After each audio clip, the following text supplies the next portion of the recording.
Hey guys, what's up? Beeves here, and today we're going to be talking about the cannons and the different ammunitions that you can use with them, as well as how to aim them and how to get better at aiming them. So without further ado, let's hop right into the guide. To start off, we have your standard run-of-the-mill cannonball. These are your bread and butter ammunition, the thing that you'll be using most often to shoot at other players. They deal area of effect, or AoE damage, upon impact, and will deal massive damage to anything that they directly impact. A cannonball will kill a player if it hits them directly, no matter how much health they have. They also deal heavy damage to bosses such as Grey Marrow at the Fort of the Damned or an Ashen Lord at a fort or a Fire Tornado event. In fact, these are actually the best way to kill those bosses, as the direct impact damage that they deal is just so incredibly massive. As a sloop, you can take out an Ashen Lord at a Fire Tornado event in under 5 minutes if you hit all of your cannonball shots on them. So it's insanely good for killing bosses, and you should absolutely stack as many cannonballs as possible. Just make sure that you are hitting direct impact shots, as the AoE damage won't do too much damage to a boss, so you really want to be hitting the bosses directly with cannonballs. Moving on from the damage that they deal to living things, let's talk about the effects that they can have on a ship. A cannonball will punch a medium-sized hole into a ship if you hit them, and the hole can actually be widened if you hit the ship in the same spot with a second shot. These big holes can take longer to repair and will sink a ship much more quickly than a regular-sized hole. Cannonballs will also damage ship modules if you hit them directly. The most important module to aim at is the mast. A mast will fall after being struck by 3 cannonballs. It's a good idea to shoot at a mast with regular cannonballs if you don't have chain shots, but it can be a pretty hard target to hit since masts are kind of skinny, and if the ship is moving, then it's just going to be a very hard target to hit. So I would only recommend aiming for the mast or the wheel or the capstan if you don't have chain shots available to you. Chain shots are the first type of special ammunition that we'll be talking about. I love chain shots, and they're a vital part of ship-to-ship combat. You can find chain shots in barrels all around the world, just like regular cannonballs. A chain shot has a lower velocity than a regular cannonball, which means that you're not going to be able to hit targets that are further away. They have a shorter range than cannonballs, and you also need to aim higher than you would with a regular cannonball because the shot will drop much faster. Chain shots do minimal damage to ships if you hit their hull, creating only a small-sized hole, and these holes are very quick to repair, and they hardly let any water into the ship, so you really don't want to be shooting at the hull of an enemy ship with chain shots. Their specialty lies in the ability to completely wreck any module that they hit. One chain shot will knock a mast over, completely destroy a steering wheel, or disable a capstan. These are the single best way to ensure that a ship can't get away from you, and I always start fights by firing these and trying to disable a ship's mast. If you can get 1 or 2 of a ship's masts down, sloops only have 1, brigs have 2, and galleons have 3, then they will not be able to get away from you quickly, and they will probably be focused on repairing the damaged masts rather than shooting at you, giving you a perfect opportunity to light them up with regular cannonballs or to board them and drop their anchor to ensure that they can't get away. I touched on these in my last video, but blunderbombs can be situationally used to knock a ship away from you. I personally don't use these very often, as I'd rather just shoot a ship with regular cannonballs and deal damage that needs to be repaired, but they can be useful, and you should always keep them in the back of your mind. You never know when you might need them. Firebombs are kind of in the same boat, no pun intended. You can fire them out of cannons, but there's no real benefit to firing them out of a cannon. You'll probably make the other crew pretty mad, but fires can be dealt with quickly and easily if the enemy crew is still alive, so shooting firebombs at them is a bit of a waste of time, at least at the start of a fight. If you've already gone over and killed an entire crew, then you can have your teammate shoot some firebombs at the ship, just to, give them extra problems when they respawn, but overall it shouldn't be too high on your priority list to be firing these. Next up, let's talk about Wraith Balls, Phantom Balls, and Flaming Phantom Balls. These are a relatively new ammunition type that were added with the Ghost Fleet event back during the summer of 2020. And you can only get these cannonballs after defeating the Ghost Fleet World Event. The final boss will drop a cannonball crate of the Damned that will contain a mixture of these cannonballs. Phantom balls act exactly the same as regular cannonballs. They're statistically exactly the same, but you can actually hold 10 regular cannonballs plus 10 of these in your inventory, allowing you to fire 20 cannonballs in a single salvo instead of just 10 and then having to go to a cannonball barrel to grab more. Flaming phantom balls are statistically the exact same as firebombs. They just set the enemy ship on fire, and they're not really worth carrying in your inventory. Wraith balls are a completely different story. These cannonballs are absolutely hilarious, and they're completely devastating when they hit an enemy ship. These are basically slightly less powerful gunpowder kegs that you shoot out of your cannons. They'll inflict multiple holes on ships, blast players off the deck, and knock a ship around just like a blunderbomb, which will throw off the aim of anybody trying to fire cannons back at you. You can fire these just as quickly as regular cannonballs, so you can completely devastate a ship within a matter of seconds. It's very, very hard to recover from a salvo of Wraith balls, and you should always use them to turn the tide of a fight in your favor. If you have these, they're basically the key to a free win in a fight.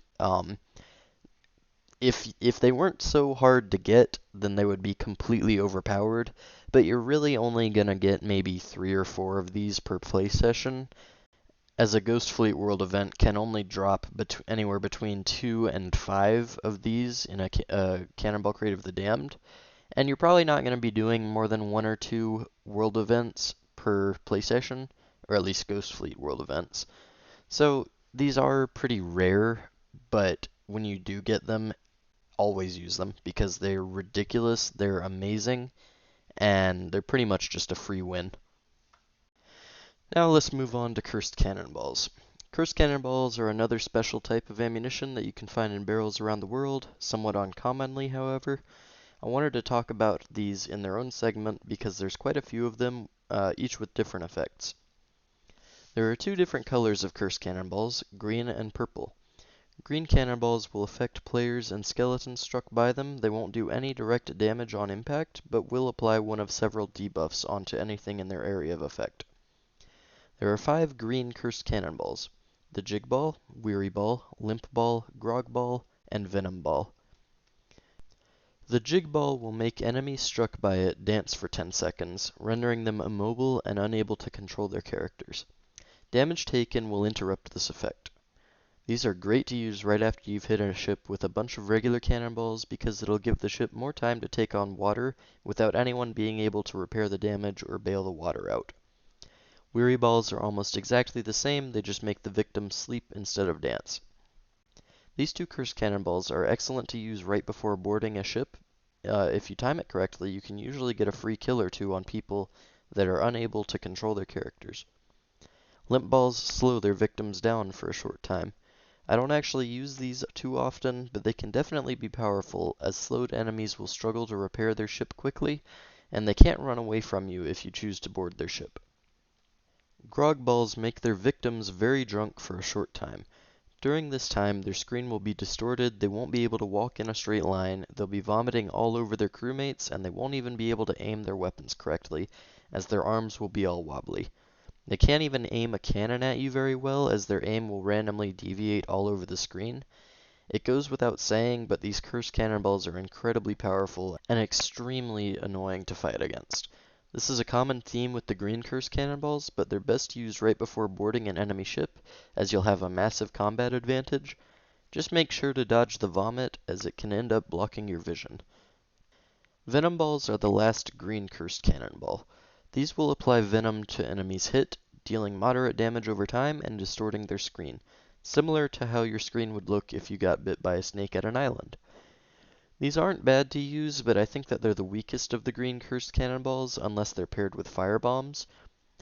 A person who is on fire and is suffering from a venom ball at the same time will have their health drained pretty quickly and will be forced to heal instead of fighting you or repairing the ship, so keep that in mind. A warning while using these cannonballs while you're playing with a friend: if you're on an enemy ship and your friend fires one of these balls at the ship, the effects will be applied to you as well, so make sure not to use these cannonballs if your friend is on an enemy ship, unless you want to deal with a very angry crewmate. And this doesn't just apply to the Venom Ball, it applies to all 5 of the green Cursed Cannonballs. The area of effect will affect any player in the area, regardless of who fired the cannonball. Purple cursed cannonballs have no direct effect on players, affecting the ship that is struck instead. There are 6 different purple cursed cannonballs: the peace ball, helm ball, barrel ball, rigging ball, ballast ball, and anchor ball. The peace ball will disable the cannons on an enemy ship for a short time, making them unable to shoot back. This is great if you're eating a lot of cannon shots and need some time to repair, and it's also good for denying the enemy an opportunity to board you with their cannons. The helm ball will disable the steering wheel on an enemy ship for a short time, allowing you to outmaneuver your enemies or send them crashing into an island. This one is a bit more niche, but it's always hilarious seeing your enemies sailing full speed into an island because they can't turn. The barrel ball will lock enemies out of their supply barrels for a short time.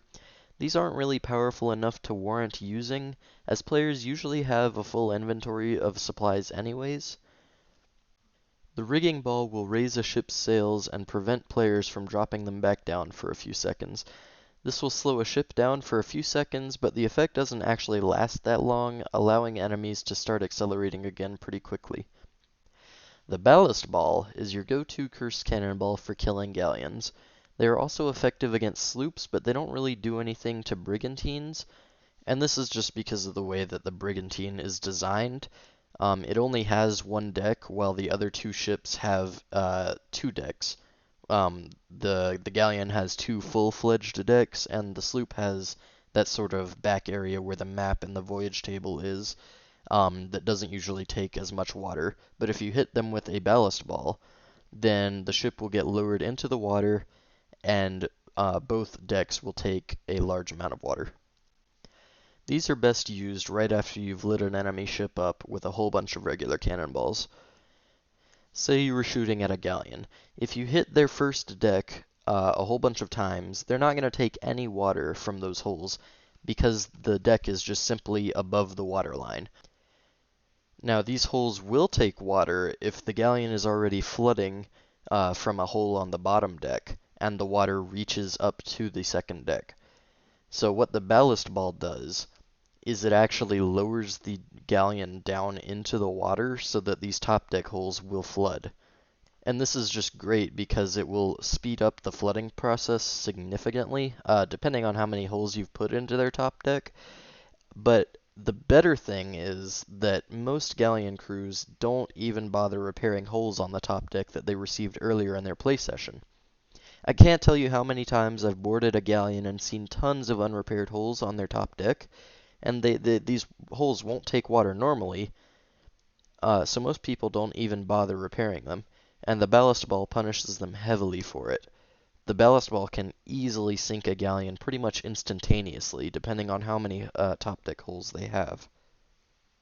Now, if they don't have any top deck holes, then this is not going to do anything to their ship. They won't take any extra water, so you definitely want to hit them in the top deck a few times before you use this cursed cannonball. The anchor ball is my personal favorite cursed cannonball in the game. It simply allows you to drop another ship's anchor without having to board them. Dropping a ship's anchor basically means that you've won the fight, since you can maneuver your ship out of the range of their cannons and shoot them without a worry in the world. Dropping your opponent's anchor should always be the #1 priority when you're in a fight, and the anchor ball makes it so easy to do so. They can get the anchor lifted back up pretty quickly, so it's very important to push your advantage once you've hit the enemy with an anchor ball. So I will always hit an enemy with an anchor ball, and then I will immediately go for a board and try and kill them before they can raise the anchor again. Cannons aren't just for shooting balls out of. You can also launch yourself out of them as well. Humans won't go as far as a cannonball once you fire yourself out of a cannon, so make sure to aim higher than you would if you were trying to hit something with a cannonball. Launching yourself out of cannons is an essential skill to learn if you're trying to win PvP fights, as it's so important to board enemy ships and get their anchor down. If you get good enough at launching yourself, you can land on an enemy's deck and their crew will be very confused. Just be aware that most crews will anticipate you trying to board the ship and will sit on their ladders with a sword or blunderbuss. Once you've grabbed the ladder, try and bait a blunderbuss shot before making your move and getting onto the ship. This can save your life, and you can easily go for an anchor drop once they have taken their shot and missed. Now, hitting shots with the cannons can be very difficult. especially if you're fighting on the open ocean. The waves can get pretty large and rough, and as a sloop, your ship can get tossed around by the ocean quite a bit. It's important to take your time to line up good shots rather than just spamming the fire button. In general, you'll want to aim above your target and lead the shot a little bit if they're on the move. Depending on how far away they are, you may need to aim pretty high and lead the shot quite a bit. I like to fire one shot as a sort of ranging shot to see where it goes and adjust my aim from there. I see lots of people spam firing the cannons and missing most of their shots when they could have slowed down and taken their time to see where each shot was going. Patience and a calm mind are very important to winning fights in Sea of Thieves, and if you get good with cannons, you can completely destroy an enemy crew without even boarding them. If you're looking to practice your aim with cannons, I highly recommend doing ghost fleets. Not only do these fleets drop tons of loot, but they're also perfect for practicing your aim since you'll be shooting at big, moving targets with pretty minimal risk to your ship. The ghost ships don't have very good aim, so you'll be free to fire at them without needing to repair your ship too often. There's no real secret to getting godly cannon aim, you just need to practice a lot, and you need to get a feel for how the ballistic arc and speed of the cannonballs are. Practice makes perfect, and perfect cannonball aim wins fights. I would also highly recommend just going out and getting into some PvP fights. You might not win every fight, but it's a great way to practice shooting at different ship types and getting a feel for how naval combat works in Sea of Thieves. So that brings us to the end of the video. I'm really sorry that this wasn't out sooner. I had a lot of things go wrong while recording stuff and editing this guide. My power went out at one point and completely destroyed all progress that I had made on the video because I was an idiot and didn't save. So I had to like restart the video at some point. But anyways, I've got it all figured out now. And so next up, I'll be making videos about how to complete all of the world events in Sea of Thieves, which is something that I'm actually really passionate about because I don't see enough people doing them.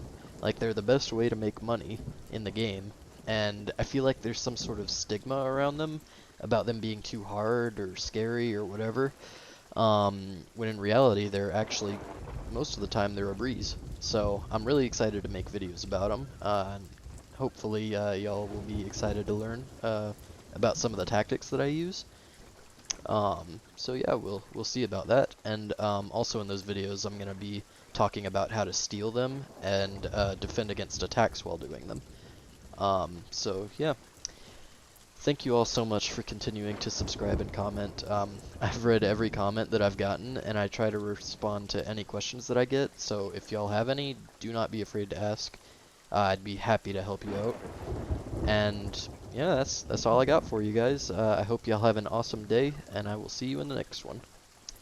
Peace out, guys.